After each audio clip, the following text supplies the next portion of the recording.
దేవస్థానం ఎట్లా పూజిస్తాం? కలియుగ దేవుడు అని మనం మొక్కే హిందువులు, ప్రతి హిందువుగా పుట్టినవాడు ఆ దేవుని మొక్కకుండా ఉండడు. అట్లాంటి ఆ దేవుణ్ణి మరి కించపరచాలనా, ఏం చేయాలని, ఏ దురాశతో మరి మొదలయ్యిందో ఈ ప్రకృతి అనేది అర్థం కావట్లేదు. దానికి జోలికి వెళ్ళిన వాళ్ళు బాగుపడిన చరిత్రలో కూడా మనం చూడలేదు. కాబట్టి జాగ్రత్త వహించాలి. ఇప్పటికైనా తగిన చర్యలు మొదలవ్వాలి. మళ్ళీ అట్లాంటి ఎదవలు ఆ దేవస్థానంలోకి అడుగు పెట్టకుండా చేయాలని చెప్పేసి నేను కోరుకుంటున్నాను. మీరు ఏదైతే క్రిస్టియన్స్ అన్నారో, ఇప్పుడు అంటే గత ప్రభుత్వంలో ఉన్నప్పుడు ఎక్కువైతే కన్వెన్షన్స్ ఎక్కువైతే ఆందోళన జరగడం జరిగింది. దాని గురించి ఏం చెప్పారు? చేశారన్న. మరి వాళ్ళ మతం వాళ్ళు చేసుకుంటే పర్లేదు. ఈ మత మార్పిడి చేసేవాళ్ళు ఉన్నారు. రీసెంట్గా ఒక చర్చి ఫాదర్ కూడా ఇక్కడికి వచ్చారు. ఈ మత మార్పిడి చేసే ఎదవల వల్లే మాకు ఇబ్బంది అవుతుందన్న. యేసు ప్రభు ఏ దానిలోనూ మత మార్పిడి చేయమని రాయలేదు బైబిల్లో, ఏ బైబిల్లో రాయలేదు అని కళాఖండగా చెప్పారు. మరి ఈ ఎదవలు ఎందుకు చేస్తున్నారా?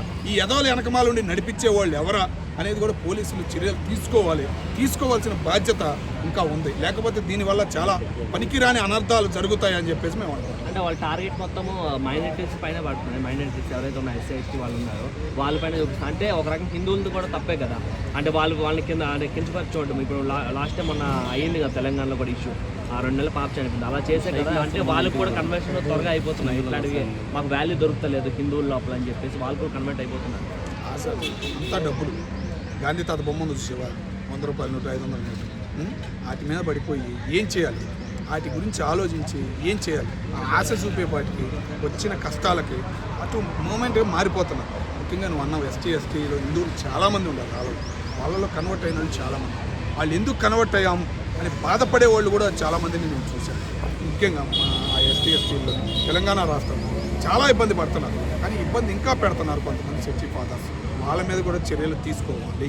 గవర్నమెంట్ స్పందించాలి, 2 రాష్ట్రాల గవర్నమెంట్లు అని నేను అంటే రెడ్డి అని చెప్పేసి అహంకారంతో ఇప్పుడు మన ఎస్ఎస్టీ వాళ్ళని 2 నెలల పాపని తన్నేసేయండి. మరి అంటే వాళ్ళు మైనారిటీస్ అని చెప్పేసి వాళ్ళని అలా చేసి అంటే చిన్న చూపు చూస్తారు. అదే రెడ్డీస్ క్రిస్టియన్ కింద కన్వర్ట్ అవుతుంది. మరి అలాంటప్పుడు హిందువులు వాళ్ళని ఎలా చూడాలి? వాళ్ళు స్పందించాలి.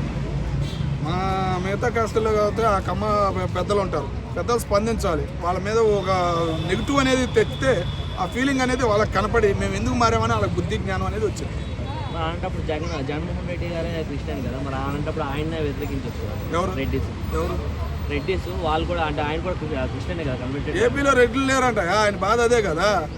ఏపీలో రెడ్లు లేరంట. రెడ్లు మొత్తం తెలంగాణలో ఉన్నారు. రాష్ట్రాన్ని విడగొట్టేశారు. ముఖ్యమంత్రి నేను కాలేకపోయానని ఇప్పటికీ ఆయన బాధపడుతున్నాడని సమాచారం. తెలుసా నీకు ఆ విషయం?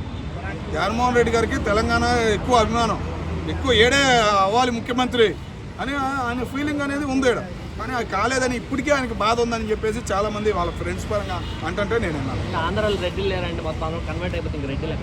ఏదన్నా ఆంధ్రాలో రెడ్డి వేరన్నా, ఓకేనా? తన్నేటట్టు ఉంటాడు, తిట్టేటట్టు ఉంటాడు. ఉదాహరణకి నీకు చెప్పాలంటే మంగళగిరిలో నాయుడప్పరెడ్డి అని ఉంటాడు. ఆ నాయుడారెడ్డి అర్థం కాదు. ఇట్లాంటి యదవ్యాసాలు వేసే చాలామందిని కంట్రోల్ చేసినాడంటే ఆయన, ఓకేనా? మంగళగిరి పానకాల పక్కన ముస్లిమ్స్ది గుడి అవుతుంటుంది. ఆ ఓపెన్ చేయడానికి చాలా కష్టపడినా కూడా ఈయన సాయం వల్ల ఆ గుడి ఓపెన్ అయింది, ఓకేనా? ఆయన్ని ఇక్కడ ముస్లిమ్స్ తెలుగులో మాట్లాడరు. అక్కడికి వెళ్ళి కదిలి ప్రతి ముస్లిం తెలుగు మాట్లాడు. మనకి తెలుగు రాదా అన్న ఫీలింగ్ కలిగిద్ది. అక్కడ ఆదం అనేది అట్లా ఉంటుంది. కానీ మరి క్రిస్టియన్స్ ఉంటారు చూసావా, క్రిస్టియన్స్ కూడా వేరే విధానం. కానీ చర్చి ఫాదర్స్ మతాల మార్పిడి కోసం తిరుగుతారు చూసావా, వాళ్ళు ఏ కులం అనేది అర్థం కావట్లేదు. అరే బాబు నీది ఏ కులం అంటే చెప్పరు వాళ్ళు. ఇక్కడ పెద్ద కులమే వాళ్ళది. ఈ మార్పిడి అని చేసేది కూడా పెద్ద బ్యాచ్. కానీ పేరు చెప్పట్లే, వాళ్ళు భయపడిపోతున్నారు. రీసెంట్గా ఒక వీడియో వచ్చింది. అరే బాబు నీది ఏ కులం అంటే అర్థం కాదు. ఆడు తమిళనాడు కాపరేట్, ఆడు పెద్ద హైలైట్ అంటాడు. మలేషియా నుంచి ఆయన్ని పంపిస్తే ఆడు ఇక్కడ వచ్చి నెల్లూరులో ప్రసారం చేస్తుంటే ఆయన తన్ని పంపించాడు. ఆడి దగ్గర చాలా డబ్బులు ఉన్నాయి. ఏసీబీ వాళ్ళకి ఫోన్ చేస్తే దగ్గర 50-60 కోట్లు వసూలు చేశారు. కొన్ని ఉన్నాయి. మనకేంటంటే పూర్తిగా అట్లాంటివి బయటికి రావు కదా. ఎవడ తన్నాడా, ఎవడ తిట్టాడా, ఇట్లాంటి వీడియోలు వస్తాయి తప్ప అట్లాంటివి అనేవి మనకి బయటికి రావు, సొసైటీలో కనపడదు. దానివల్ల ఈ కుల గర్జన లేపాలని చూస్తున్నారు. అటు రాజకీయం నుంచి ఎటేటో ఇది పాకింది. దాన్ని అంత కంట్రోల్ చేయాల్సిన బాధ్యత ప్రతి హిందువుకు ఉందని పవన్ కళ్యాణ్ గారు కూడా చెప్పడం జరిగింది. మత మార్పిడి వల్ల రేపు ఫ్యూచర్లో వాళ్ళ పిల్లలకి గవర్నమెంట్ జాబ్స్ దాన్ని ఏమైనా ఇస్తారా? ముందు రిజర్వేషన్ ఒకటి ఉందో చూసావా, అది తీసేస్తే నిప్పనేది తెలిసి